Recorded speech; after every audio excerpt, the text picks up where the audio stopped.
ഈ പുഞ്ചിരിക്കു പിന്നിൽ ഒരു സാധാരണ കഥയല്ല, ആത്മവിശ്വാസത്തിൻ്റെ കഥയാണ്. സ്നേഹത്തിൻ്റെ കഥയുണ്ട്. ഒരാളുടെ ജീവിതത്തിൽ വെളിച്ചം തെളിയിക്കാൻ ഒരുപാട് നല്ല മനസ്സുകൾ ഒന്നിച്ചു നിന്ന ഒരു കഥയാണ്. ആ കഥ അറിയണമെങ്കിൽ നമുക്ക് കുറച്ച് വർഷങ്ങൾ പിന്നിലേക്ക് പോകാം. ഞങ്ങളുടെ കമ്പ്യൂട്ടർ ഇൻസ്റ്റിറ്റ്യൂട്ടിലൂടെ സാമ്പത്തികമായി പിന്നോക്കം നിൽക്കുന്ന നിരവധി കുട്ടികൾക്ക് സൗജന്യ പരിശീലനം നൽകിക്കൊണ്ടിരിക്കുന്ന സമയമായിരുന്നു അത്. ഒരു ദിവസം BRCയിൽ നിന്ന് മുംതാസ് ടീച്ചറുടെയും ഷാനബ ടീച്ചറുടെയും കോൾ വരികയാണ്. ടീച്ചറെ, ഒരു ഭിന്നശേഷിക്കാരനായ കുട്ടിയുണ്ട്. അവന് കമ്പ്യൂട്ടർ പഠിക്കാൻ വലിയ ആഗ്രഹമാണ്. ടീച്ചർക്ക് ഒന്ന് സഹായിക്കാൻ പറ്റുമോ? ആ ചോദ്യം ഒരു പുതിയ യാത്രയുടെ തുടക്കമായിരുന്നു. അടുത്ത ദിവസം തന്നെ ഞാൻ അവരോട് വരാൻ ആവശ്യപ്പെട്ടു. അടുത്ത ദിവസം ഷുഹൈദും അവൻ്റെ ഉമ്മയും സഹോദരിയും എത്തി. അവരുടെ കുടുംബത്തിൻ്റെ ആശ്രയം ജോലിക്ക് പോകുന്ന ആ ഉമ്മ മാത്രമായിരുന്നു. സംസാരത്തിനിടെ കണ്ണു നിറച്ച് ഉമ്മ പറഞ്ഞൊരു വാക്കുണ്ട്, എന്നും മറക്കാൻ കഴിയാത്തൊരു വാക്ക്. ടീച്ചറെ, ഇവന് 25 വയസ്സായി. ഞാൻ കഴിഞ്ഞാൽ ഇവൻ ആരുണ്ട്? ആ ചോദ്യം കേട്ടപ്പോൾ മനസ്സൊന്ന് പടഞ്ഞുപോയി. ഭിന്നശേഷിക്കാരായ കുട്ടികളെ പഠിപ്പിക്കാൻ പ്രത്യേക പരിശീലനം നേടിയ ഒരാളൊന്നുമല്ല ഞാൻ. പക്ഷേ ഷുഹൈദിൻ്റെ കണ്ണുകളിൽ കണ്ടത് ഒരു തീവ്രമായ ആഗ്രഹമായിരുന്നു. കമ്പ്യൂട്ടർ പഠിക്കണമെന്ന ആത്മാർത്ഥമായ ആഗ്രഹം. ഇഷ്ടപ്പെട്ട് പഠിക്കുമ്പോൾ അത്ഭുതങ്ങൾ സംഭവിക്കുമെന്ന് എനിക്ക് വിശ്വാസമുണ്ടായിരുന്നു. അടുത്ത ദിവസം മുതൽ അവനെ ഒറ്റയ്ക്ക് ബസ്സിലയക്കാൻ ഞാൻ ആ ഉമ്മയോട് ആവശ്യപ്പെട്ടു.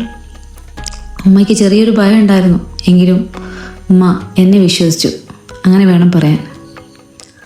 അടുത്ത ദിവസം ഉമ്മയുടെ കൈ പിടിക്കാതെ സ്വന്തമായി ബസ് കയറി ഒറ്റയ്ക്ക് ഞങ്ങളുടെ സെൻറ്ററിലേക്ക് നടന്നു വന്ന ഷുഹൈദിനെ ഞാൻ ഇന്നും ഓർക്കുന്നു.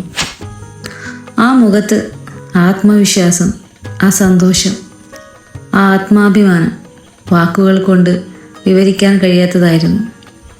ഇത്ര വയസ്സായിട്ടും ഇനി പഠിക്കുമോ എന്ന് ചോദിച്ചവർക്കുള്ള ഏറ്റവും മനോഹരമായ മറുപടിയായിരുന്നു അത്. അങ്ങനെ ഷുഹൈദ് പഠിച്ചു. വളരെ താല്പര്യത്തോടെ.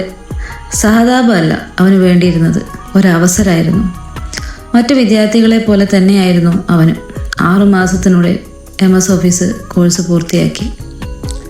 പക്ഷേ എൻ്റെ ദൗത്യം അവിടെ തീർന്നില്ല. അവൻ്റെ കഴിവിന് അനുയോജ്യമായ ഒരു തൊഴിൽ കണ്ടെത്തണമെന്ന ചിന്തയായിരുന്നു എൻ്റെ മനസ്സിൽ. അതുകൊണ്ട് എൻ്റെ CSC സെൻറ്ററിൽ ഫോട്ടോസ്റ്റാറ്റും അനുബന്ധ ജോലികളും അവനെ കൊണ്ട് ഞാൻ പരിശീലിപ്പിച്ചു. വളരെ വേഗം അവനത് മനോഹരമായി പഠിച്ചെടുത്തു. അപ്പോഴാണ് ഒരാശയം എൻ്റെ മനസ്സിൽ വന്നത്. ഷുഹൈദിന് സ്വന്തമായി ഒരു സ്റ്റേഷനറി ഷോപ്പ് തുടങ്ങിയാലോ? കൂടുതൽ വൈകാതെ തന്നെ എൻ്റെ അരികിലേക്ക് ഷുഹൈദിനെ എത്തിച്ച BRCയിലെ മുംതാസ് ടീച്ചറോടും ഷാനബ ടീച്ചറോടും വിദ്യാർത്ഥികളോടും ഞാനിത് പങ്കുവച്ചു. ഞങ്ങളുടെ സ്ഥാപനത്തിലെ വിദ്യാർത്ഥികൾ ഓരോ മാസവും ചെറിയൊരു തുക മാറ്റിവെച്ച് പല കുടുംബങ്ങൾക്കും സഹായം ചെയ്യാറുണ്ട്. ചെറിയ തുക എന്ന് പറഞ്ഞാൽ വെറും 20 രൂപ. തുക ചെറുതായിരിക്കാം, പക്ഷേ നല്ല മനസ്സുകൾ ഒന്നിച്ചാൽ അതിന് വലിയ ശക്തിയുണ്ട്. വിദ്യാർത്ഥികളുടെ പിന്തുണയും പ്രോം കെയറിൻ്റെ ഫണ്ടും BRCയിലെ അധ്യാപകരുടെ സഹകരണവും എല്ലാം ഒന്നിച്ചപ്പോൾ ഷുഹൈദിന് വേണ്ട പ്രിൻ്ററും സ്റ്റേഷനറി സാധനങ്ങളും ഒക്കെ റെഡിയായി. എൻ്റെ വിദ്യാർത്ഥികളും ആവേശത്തോടെ കൂടെ നിന്നു. സാധനങ്ങൾ വാങ്ങുക, വില എഴുതുക, ഷോപ്പ് സെറ്റാക്കുക, അങ്ങനെ ആ ഒരു സ്വപ്നം യാഥാർത്ഥ്യമായി. ഷുഹൈദിൻ്റെ പീടിക. ആ ദിവസം സന്തോഷം നിറഞ്ഞ ഒരു ദിവസമായിരുന്നു. ഇന്ന് 1 വർഷത്തിലേറെയായി ഷുഹൈദ് തൻ്റെ സ്ഥാപനം ആത്മവിശ്വാസത്തോടെ നടത്തുകയാണ്. ഉമ്മയും സഹോദരിയും ഇന്നും അവൻ്റെ കൂടെയുണ്ട്. പക്ഷേ ഇനിയും ഒരു സ്വപ്നം ബാക്കിയുണ്ട്. അവൻ്റെ കടയിൽ ഒരു കമ്പ്യൂട്ടർ കൂടി വേണം.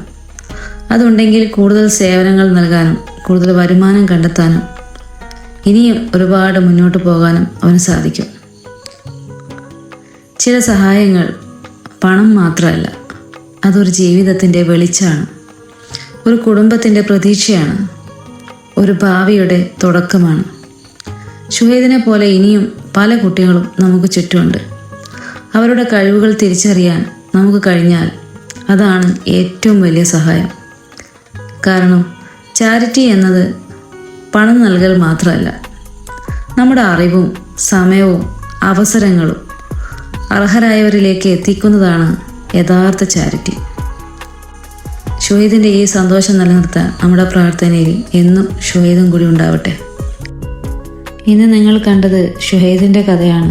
എന്നാൽ ഷുഹൈദിനെ പോലെ സ്വപ്നങ്ങൾ പിന്തുടരുന്ന നിരവധി കുട്ടികൾ നമ്മുടെ സ്ഥാപനത്തിൽ ഇപ്പോഴും പഠിച്ചുകൊണ്ടിരിക്കുന്നുണ്ട്. അവരുടെ പരിശ്രമങ്ങളും വിജയങ്ങളും നിങ്ങളിലേക്ക് എത്തിക്കാൻ ഞങ്ങൾ തുടർന്നും ശ്രമിക്കും.